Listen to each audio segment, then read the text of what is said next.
सैलाब की तबाहकारियों से न सिर्फ 1500 से ज्यादा जानें ज़ाया हुई हैं, लाखों लोग बेघर हुए हैं और लोगों के रोजगार मुतासिर हुए हैं, बल्कि लाखों बच्चों की तालीम का सिलसिला भी रुक चुका है। पहले ही मुल्क में तालीम की शरह 50% से कम थी और अब इन अदाद-ओ-शुमार में मजीद कमी का अंदेशा है।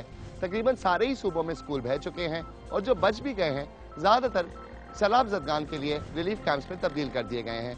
तो इन हालात में एक पूरी नस्ल की तालीम का क्या होगा? आज की दूसरी कहानी यही है।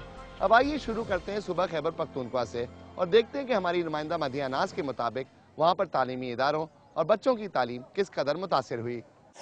सूबा खैबर पख्तूनख्वा में सैलाब ने तकरीबन 820 सरकारी और निजी तालीमी इदारों को नुकसान पहुंचाया है, जिनमें से 204 स्कूल मुकम्मल तौर पर जबकि 616 स्कूल जुज़वी तौर पर तबाह हुए हैं, जिनमें प्राइमरी, मिडल, हाई और हायर सेकेंडरी स्कूल शामिल हैं। जबकि तबाहशुदा कॉलेजों की तादाद 6 है, जिनकी तामीर नौ में तकरीबन 6 अरब रुपए दरकार होंगे। सरकारी ज़राए के मुताबिक इन तबाहशुदा स्कूलों में 573 लड़कों के और 247 लड़कियों के स्कूल शामिल हैं।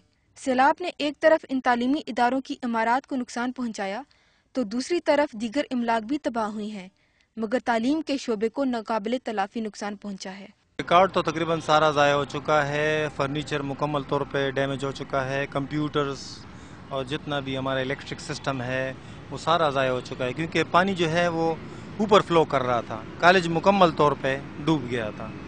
तो अभी हम खुद ही कर रहे हैं, अपनी मदद आपके हिसाब से कर रहे हैं। ना कोई NGOs ने हमें कांटेक्ट किया है, ना गवर्नमेंट की तरफ से। प्रोसेस काफ़ी स्लो है। मुतासरीन का कहना है कि स्कूल खुलने में अभी चंद ही दिन बाकी हैं, लेकिन अभी तक तबाहशुदा स्कूलों की बहाली के सिलसिले में कोई हुकूमती कार्रवाई देखने में नहीं आई।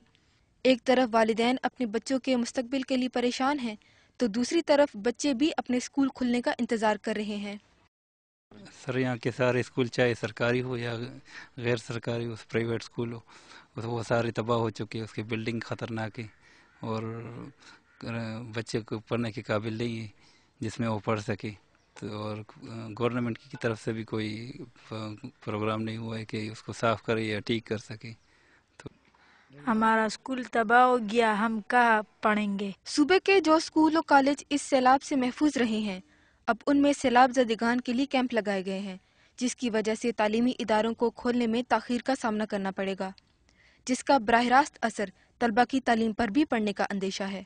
सरकारी हुकाम का कहना है कि जब तक मुतासरीन अपने घरों को वापस नहीं चले जाते, तब तक वो इन्हीं कैंपों में रहेंगे। कि अगर किसी ने निकाला तो गलत किया है, हुकूमत की तरफ से ऐसी कोई इंस्ट्रक्शन नहीं है। जब तक हम उनका बंदोबस्त न करें तो स्कूलों से लोगों को नहीं निकाला जाएगा। तालीमी इदारों में मुकीम सैलाब ज़दगान के मिसाइल अपनी जगह, मगर तलबा की तालीमी सरगर्मियों का हर्ज इससे ज़्यादा नुकसानदेह होगा। सैलाब ज़दा इलाकों में स्कूलों की हालत ऐसी ही है। स्कूल खुलने में अभी चंद ही दिन बाकी हैं, मगर हुकूमत की जानिब से बच्चों का मुस्तकबिल बचाने के लिए कोई ठोस हिकमत अमली दिखाई नहीं दे रही। मदीहा नाज, डॉन न्यूज़, नौशहरा। ये वाकई में एक संगीन सूरत हाल है, क्योंकि बच्चे ही मुल्क का मुस्तकबिल बनते हैं और तालीम के बगैर उनके लिए जिम्मेदार शहरी बनना एक मुश्किल काम है। वक्त हुआ एक छोटी सी ब्रेक का, लेकिन ब्रेक से वापस आकर हम आपको सुबह पंजाब और सुबह बलूचिस्तान लेके जाएंगे और देखते हैं कि वहाँ पर सैलाब के बाद बच्चों की तालीम के क्या हालात ज़ार हैं। हमारे साथ रहें।